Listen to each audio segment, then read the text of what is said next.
बहू बनी शेरनी। मीरा सोसाइटी में नई नई रहने आई थी। एक रोज उसकी पड़ोसन कहती है, हाय, मेरा नाम तमन्ना है, मैं पास के घर में रहती हूँ। आप नई आई है तो सोचा मिलाऊं। अच्छा किया, आइए ना बैठिए, मैं आपके लिए चाय लेकर आती हूँ। अरे नहीं, चाय तो मैं साथ लाई हूँ। सोचा आपने अभी अपना किचन सेट किया होगा कि भी नहीं। ये तो अच्छा किया, सच बहुत मन था चाय पीने का। ये मेरे हाथ के नमकीन खाइए। मीरा और तमन्ना में दोस्ती हो जाती है, लेकिन धीरे धीरे पता चलता है कि दोनों हैं एक दूसरे से बिल्कुल अलग।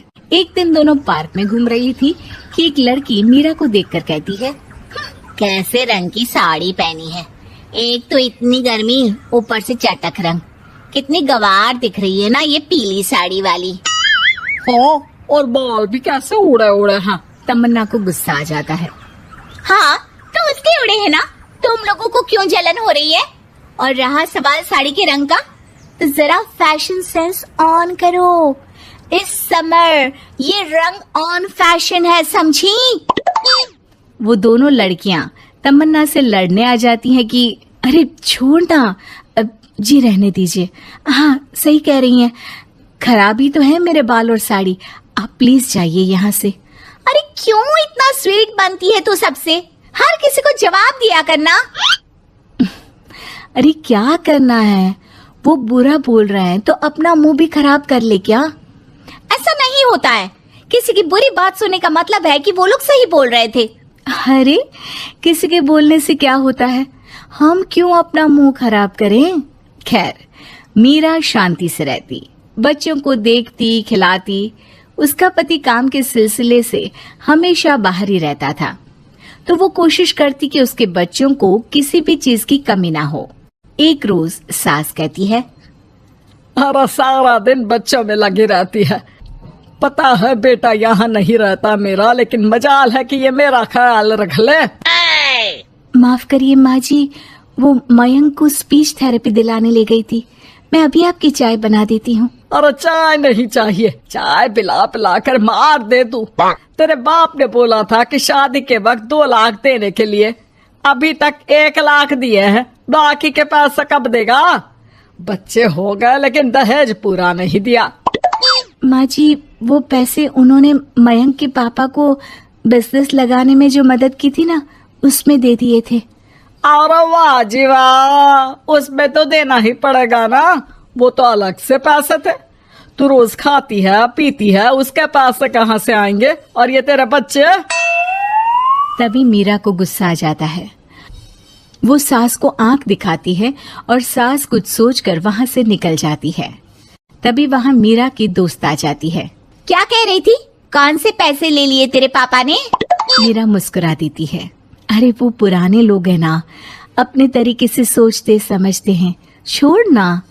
और पता कैसे आना हुआ? अरे तेरा कुछ नहीं हो सकता, मेरी सास होती ना तो ऐसा मुंह तोड़ जवाब देती कि देखती ही रह जाती। मीरा मुस्कुरा देती है। मीरा सारा दिन घर का काम करती, शाम को तमन्ना के साथ अपने बच्चों को लेकर पार्क में जाती, जहाँ दोनों के बच्चे मिलजुल कर खेलते। अच्छा तमन्ना, मैं कुछ दिन बिजी रहूंगी, हस्बैंड आ रहे हैं ना, तो अगर मैं ना आ सकूं तो तुम आ जाना बिना कुछ सोचे। मीरा घर आ जाती है, जहाँ पति पहले से ही मौजूद होता है। तो मोहतरमा, वक्त मिल गया पति के लिए? अरे आप तो कल आने वाले थे ना? हाँ, लेकिन सरप्राइज देने की सोचा तुमको।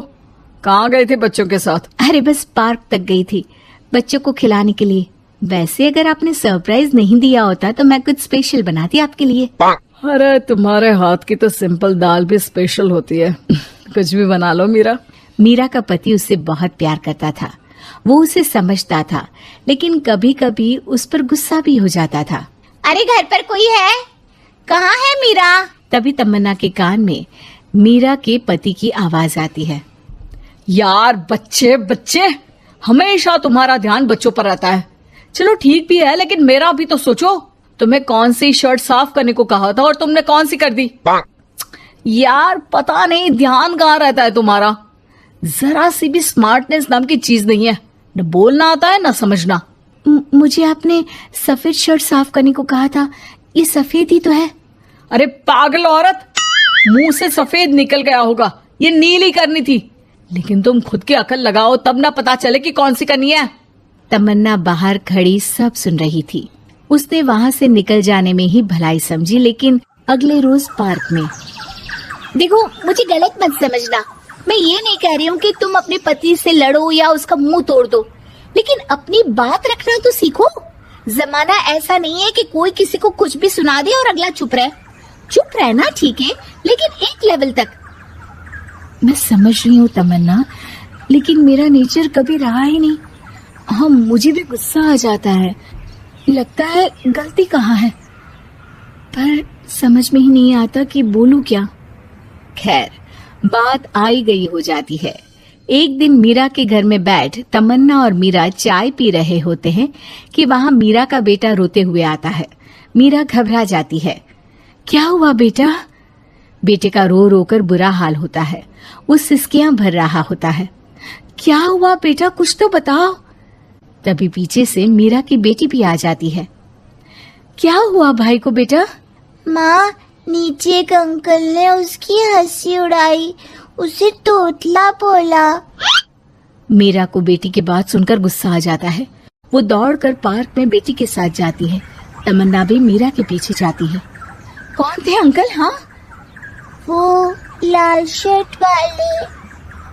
क्या आपने मेरे बेटे को तोतला बोला? हाँ, क्योंकि वो तोतला रहा था। तोतला गई का। मीरा गुस्से से लाल हो जाती है और जोर जोर से चिल्लाने लगती है। मजाक समझा है क्या? किसी बच्चे के तोतलेपन को दूर करने के लिए माँ कितनी मेहनत करती है। मैं रोज उसे सबके सामने बोलने के लिए प्रेरित करती हूँ। बड़ी मुश्किल से मेरे बेटे ने बोलना सीखा है, उसे भी चुप करा दिया आपने। क्यों? मुझे माफ कर दीजिए। आपका बच्चा होता तो क्या उसका भी आप ऐसे ही मजाक उड़ाते? देख लीजिए मिस्टर, साफ बता दे रही हूँ, भूल से भी मेरे बच्चों का मजाक उड़ाने की कोशिश की तो बहुत ज्यादा बुरा हो जाएगा। तमन्ना दूर खड़ी मीरा का ये रूप देख रही होती है। वो समझ जाती है कि एक औरत के अंदर की शेरनी तभी जगती है जब उसके बच्चे को कुछ कहा जाए।